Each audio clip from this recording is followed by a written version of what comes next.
Hello class, how you guys doing? It's been a while since I've done a composer report. This is the fourth one. I'm doing relatively well, just ready for the classes to end, and I hope you guys are having a great semester. For this composer report, I went ahead and chose, uh, excuse me if I butcher this, uh, Ristrof Penderecki. And just to start off, is he studied composition privately with somebody that it's going to be pretty hard to say as well, Franciszek Sholozowski, and this was around 1954 through the 58. And upon graduating, he did join as a school teacher of the composition, which means that he was very familiar with that kind of work.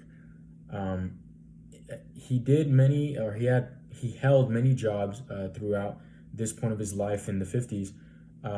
So, for example, he did work with a publisher known as Herman Moek. On top of this, he was a director for the music days of Donaueschingen, and he also commissioned with somebody known as Strobel. Now, from 1966, he accepted composition residencies abroad, which would include these the appointments at Volkwang Hochschule for Music. This was in 66 through the 68, and in Berlin, 68 to 70, and then at Yale University, which was 73 through 78. He did spend a lot of a time through his life in education, musical academies, compositional residencies. But his career as a conductor began in 1972. Now, here he recorded several of his own works for EMI. It was known, and it was mostly conducted in the United States, as well as Europe towards the latter end, mid to latter end. And he was actually associated with the music of Shostakovich, which was very interesting because we've learned about him. But as far as some of his life accomplishments, he did receive honorary doctorates from many, again, European and American institutions, and was an honorary member of those academies as well. As far as his music, now, most of his music was very vigorous as far as rhythm and melody, and it was known, or he possessed, or exhibited what was known as neoclassicism, which was in the post-war decade of Poland. So he never really engaged with orthodox techniques. He preferred to absorb, certain procedures. He was very cordial in that matter, and very punctual as far as what he wanted to, or what sound he wanted to have.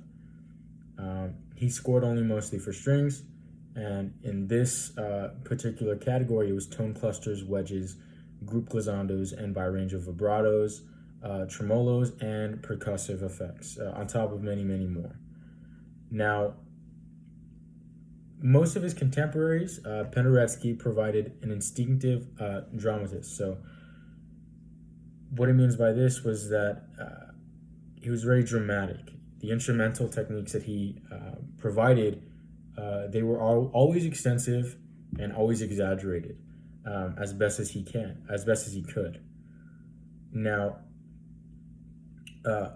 some of the themes it lay on the human condition. This included in the lines of his textures. He translated many of his texts in Latin, which I found to be very, very interesting. Now, after is when this had that change. He kind of shifted his focus a bit to that lyrical melody. Now, the turning point was the orchestral Subobzeni Jakuba, which means the awakening of Jacob. Again, I apologize for butchering these.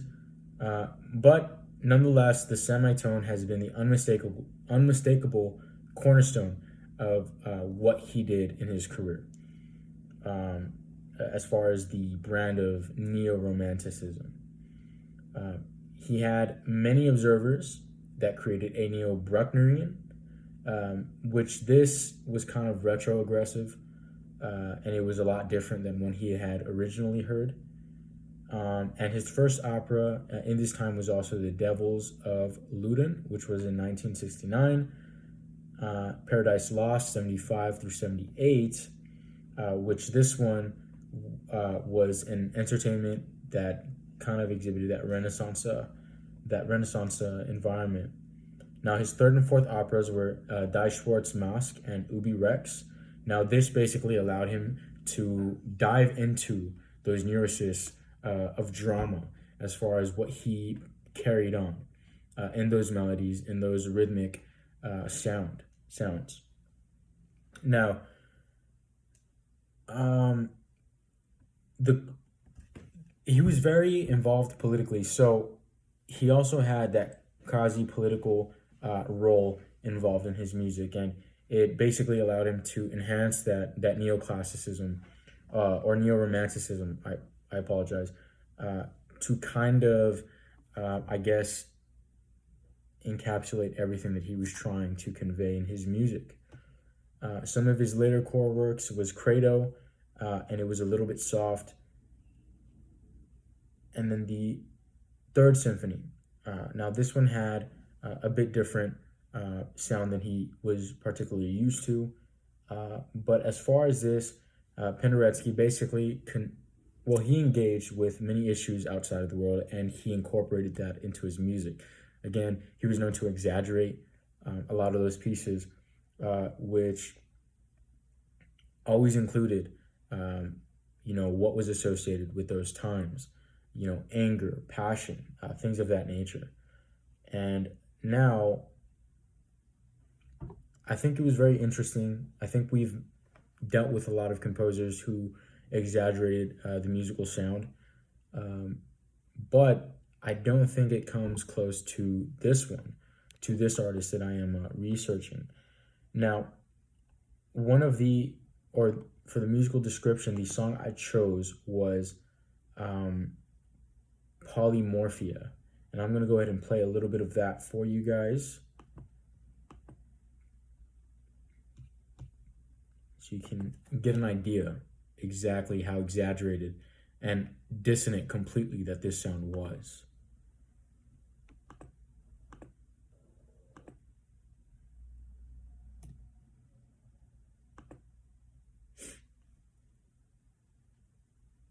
Give me one sec, guys. I apologize. And here we go.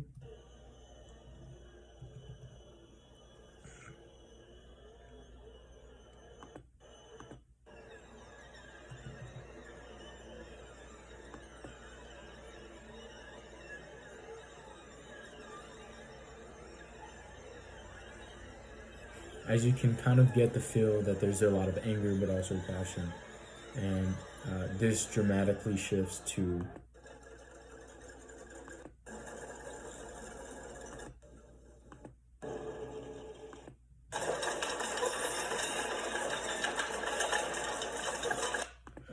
so again, it was very, very interesting. It's very dissonant, and obviously there was no, it was completely atonal. There was no tonality. It lacked it completely, and it bounced. It bounced dramatically. As it said, he was one to express what was going on, and so what I did take from the research was that that very may well have been something that he was kind of expressing. And so I hope you guys enjoyed it. If you guys have, or if you guys had the same composer, feel free to comment. I hope you guys have a good one.